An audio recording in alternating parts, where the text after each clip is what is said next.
यहाँ पर जो मंथन 3 दिन का जो ये सिनेमा के निमित्त हम लोग मिले हैं, हमारे संतोष रावत जी, हमारे रोतला साहब, शरीर जी, हमारे ओम प्रकाश सेमवाल जी, अभी जगरमा चंदोला जी, अभी आपने बहुत बेहतरीन अग्रवाल साहब, मिसेस रोतेला है, आप सभी जितने भी इस सभा कक्ष में आपका आभार है।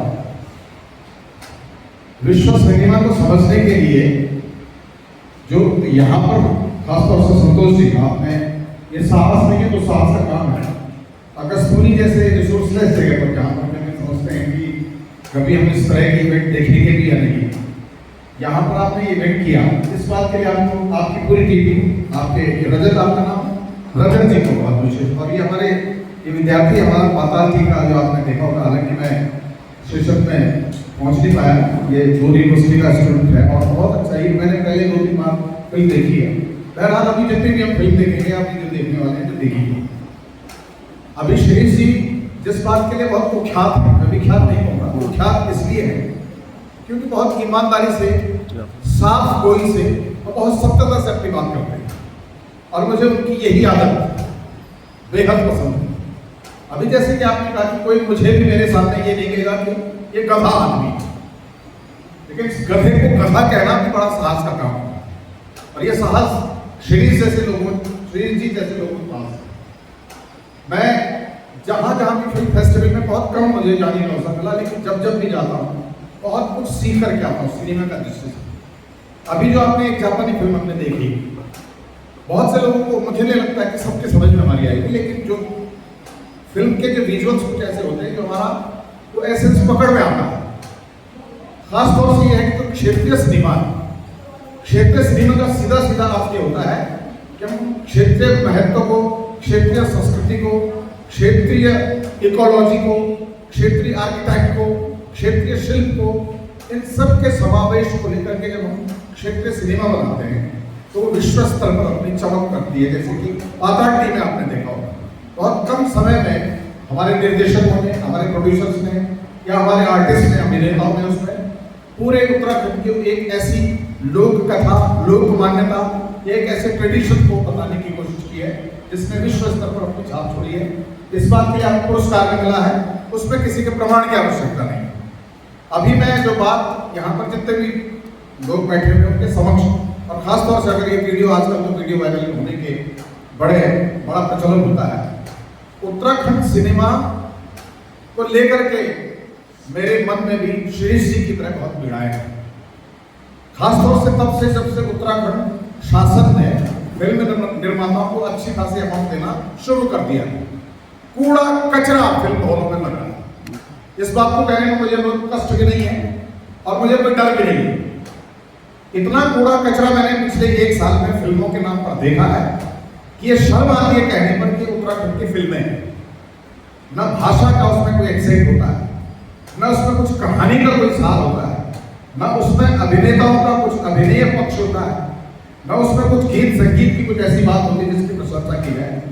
जबरदस्ती सिनेमा हॉलों के आगे, आपके मुंह के आगे माइक पहुंच करके बोला जाता है, बताइए आपको फिल्म कैसी लगी। और तब ये बड़ी विवशता होती है दर्शक की, क्योंकि जैसा कि आपने कहा, गधे को सामने गधा नहीं कह सकते। फिर उनके कुछ चाटुकार, उनके कुछ वैसे जो बुलाए गए दर्शक होते हैं, कुछ प्रायोजित दर्शक होते हैं, तो एक दूसरे की तारीफ करते हुए अपने सिनेमा को, इस समय वर्तमान में उत्तराखंड के सिनेमा को श्रेष्ठ सिनेमा कहा जाता है। और अभी तक कोई ऐसी फिल्म नहीं आई उत्तराखंड के, अभी पिछले अगर मैं देखूं, चाहे वो कमर्शियल सिनेमा हो चाहे आर्ट सिनेमा हो, कोई भी ऐसी फिल्म नहीं आई है जिसकी हम बुरी प्रशंसा कर सकते। हो सकता है किसी पक्ष पर उसका सिनेमेटोग्राफी अच्छा हो सकता है किसी पक्ष पर उनके जो लोकेशंस उन्होंने ली है वो अच्छी हो, लेकिन जो फिल्म की आत्मा होती है वो होती है उसकी कहानी, वो कथा। तो आज तक कोई ऐसी कथा नहीं आई मेरे सामने जिसकी मैं यहाँ पर जिसका उल्लेख कर सकूं। ये बहुत ईमानदारी से मैं बात करना चाहता हूँ आपके सामने। जितने भी यहाँ पर बहुत कम लोग हैं लेकिन बहुत अच्छे सुनने वाले हैं, फिल्म निर्माता, फिल्म निर्देशक और खासतौर से जो एक्टर और एक्ट्रेसेस हैं, वो इस गलत फहमी में बिल्कुल न रहे कि उत्तराखंड में क्वालिटी सिनेमा बन रहा। आज तक रावत साहब कोई क्वालिटी सिनेमा अभी उत्तराखंड में नहीं बना है। जो ये सब्सिडी लेने वाले हमारे फिल्म निर्माता है, निर्देशक है या तो आर्टिस्ट है, बस एक दूसरे की तारीफ भी जरूर कर लेते हैं और ये फिल्म फेस्टिवल के नाम से फिल्म अभी हाल में एक देहरादून में उफ्तारा नाम का एक फिल्म मेरे ख्याल से ऑनर अवार्ड कुछ फंक्शन था, उसमें कुछ फिल्मों की बातें हुई और 100 लोगों को 100 से ज्यादा लोगों को अवार्ड दिया। कितनी निहायत लोगों को फना बात है, 100 लोगों को आप अवार्ड दे रहे हैं। और कौन से लोग हैं जो एक दूसरे को मतलब जानने वाले, उस मोहल्ले का वो, इस मोहल्ले का वो, इस मोहल्ले का वो। आप उस अवार्ड की क्या कीमत समझते हैं, मुझे समझ नहीं है। पहले तो वो अवार्ड का जो मतलब जो कार्यक्रम था वो ही वाहियात और इतना बेशर्मी पैदा करने वाला था कि 100 150 लोगों को, जैसा कि श्री जी कह रहे हैं। और कहीं हम उसमें कभी संतोष जी का नाम नहीं सुनते। क्षेत्रीय सिनेमा जिन्होंने बनाया, जिन्होंने अवार्ड फिल्म जिनकी रही है, उनका इनकी लिस्ट में कहीं उनका नाम नहीं। ऐसे लोगों का मैंने उसमें नाम सुना जो पहली बार मेरे को लगता है जो मैंने मंच पर देखा है। ये अलग बात है। ये जो सिनेमा का जो कार्यक्रम यहाँ पर रखा गया है, ये सिर्फ और सिर्फ इस बात के लिए मुझे लगता है कि हमारे आए लोगों का, हम सब का एक प्रयास है कि सिनेमा के प्रति अपनी अंतर्दृष्टि को बढ़ाएं। सिनेमा हमारे पूरे समाज का एक इतना बड़ा आईना है, जो पूरा रिफ्लेक्शन देता है। हमारी सोसाइटी, हमारी पूरी एक्टिविटी, वो हमारी चाहे किसी तरह की जीव प्रॉब्लम हो, पॉलिटिकल प्रॉब्लम्स हो, कल्चरल प्रॉब्लम्स हो, सोशल प्रॉब्लम्स हो, सिनेमा ने हमेशा सदियों से उसका रिप्रेजेंटेशन किया। और हमने, अगर आप यहाँ पर जितने भी लोग बैठे हैं, सबको सिनेमा देखने की आदत है, चाहे वो किसी भी तरह का सिनेमा हो। हम सब की लाइफ में जो सिनेमा जो रोल प्ले करता है, वो पूरी पूरी हमारी पर्सनैलिटी, हमारी सोच, हमारे एथिकल वैल्यूज, हमारी सोशल वैल्यूज, हमारी पॉलिटिकल वैल्यूज, हमारी कल्चरल वैल्यूज को रिफ्लेक्ट करता है। हम सब की जो बनावट है, हमारे व्यक्तित्व की जो बनावट है, कहीं ना कहीं बहुत हद तक सिनेमा ने उसको बहुत इन्फ्लुएंस किया है।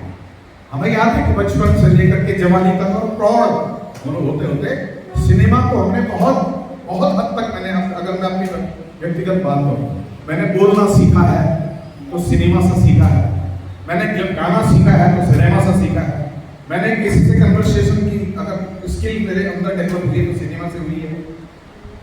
फिल्मों को की कहानियों को समझने की जो समझ, जो मतलब उपन्यास हो, चाहे कहानियां हो, कथाएं हो, लोक कथाएं हो, उन सब को समझने का एक ही हमारे पास माध्यम हुआ करता था, वो था सिनेमा। और नहीं, ऐसा नहीं है कि भारतीय सिनेमा का इसमें कोई मतलब नेशनल कोई कंट्रीब्यूशन नहीं, बहुत बड़ा कंट्रीब्यूशन है। लेकिन भारतीय सिनेमा, क्षेत्रीय सिनेमा से बाहर जाकर के हमें जब अंतरराष्ट्रीय सिनेमा में हम प्रवेश करते हैं, तो एक छोटी सी कहानी को कितने बेहतरीन ढंग से, जैसा कि मैंने जापानी फिल्म में देखा है, कितने बेहतरीन तरीके से रिप्रेजेंट किया जा सकता है। वो हम सब की अंतर्दृष्टि कैसे विकसित हो, ये मुझे लगता है मंथन कार्यक्रम का उद्देश्य भी होगा, ये होना भी चाहिए। और बहुत सी बातें जो श्रीश जी ने कही हैं, उन बातों से इत्तेफाक करते हुए मैं सिर्फ और सिर्फ एक ही बात इस मंच पर सिनेमा बनाने वाले लोगों से कहना चाहता हूँ कि अगर क्षेत्रीय सिनेमा की आप पैरोकारी करते हैं, क्षेत्रीय सिनेमा को बनाने का वकालत करते हैं, तो सबसे पहले भाषा का ज्ञान रखिए। अधकचरी भाषा, गढ़वाली भाषा की अगर आप आज के तथाकथित जो हीरो हीरोइन अपने आप को कहते हैं गढ़वाली फिल्मों में, ना उन्हें गढ़वाली ठीक से बोलनी आती, ना उन्हें हिंदी ठीक से बोलनी आती, और ये जो बीच की भाषा है उसको गढ़वाली भाषा कहते हैं। बड़ी शर्म आती है उनके, मतलब सिनेमा हॉल में जब उनके मुंह से कही गई कि गढ़वाली सुनते हैं तो स्वयं पर शर्म आती है कि ऐसी गढ़वाली कौन सिखा के गया है।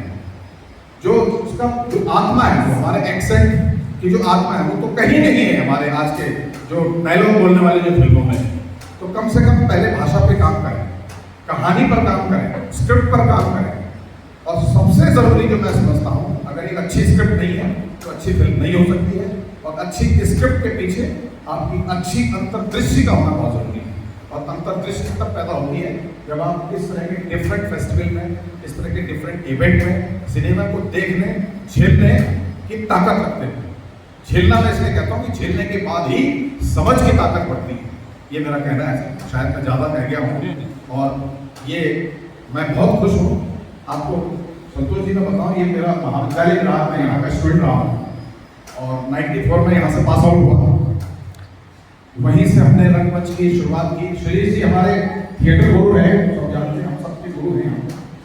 और जब मैं थिएटर का कहारा सीख रहा था, जैसे कहते हैं ऑलमोस्ट, तो श्रेयस जी से हमारी भेंट हुई थी 90 के दौर में, और एनएसडी से लेकर के तमाम और बहुत से इवेंट में। और जब भी मतलब आपको देखता हूँ, आपको सुनता हूँ, आपसे बहुत इंस्पायर होता हूँ। और आप सब जान यहाँ पर पता नहीं कितने लोग श्रेयस जी को जानते होंगे। आपका पूरा जीवन सिनेमा, रंगमंच और ये जो विजुअल आर्ट जितने भी होते हैं उसके लिए आप एक संत की तरह आपकी उम्र बीत गई है।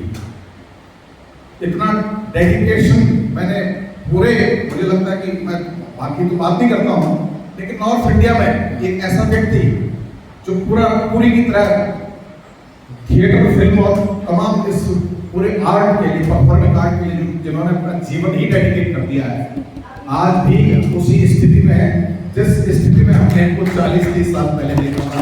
मैं समझता हूँ कि आपका यहाँ पर होना ही इस मैराथन इवेंट का सक्सेसफुली करने की है। इस बात के लिए मैं आपको बधाई देना चाहता हूँ। और जितना भी समय होगा यहाँ पर आपके बीच में रहेंगे, विमर्श करेंगे, बातचीत करेंगे। सिर्फ और सिर्फ एक बात आपके जरिए उत्तराखंड के फिल्म निर्माताओं, निर्देशकों के लिए ये मेरा विनम्र निवेदन है और हाथ जोड़ का निवेदन है, अगर बनाना है तो क्वालिटी सिनेमा बनाइए, अदरवाइज फिल्मों के नाम पर उत्तराखंड का मजाक मत बनाइए। इधर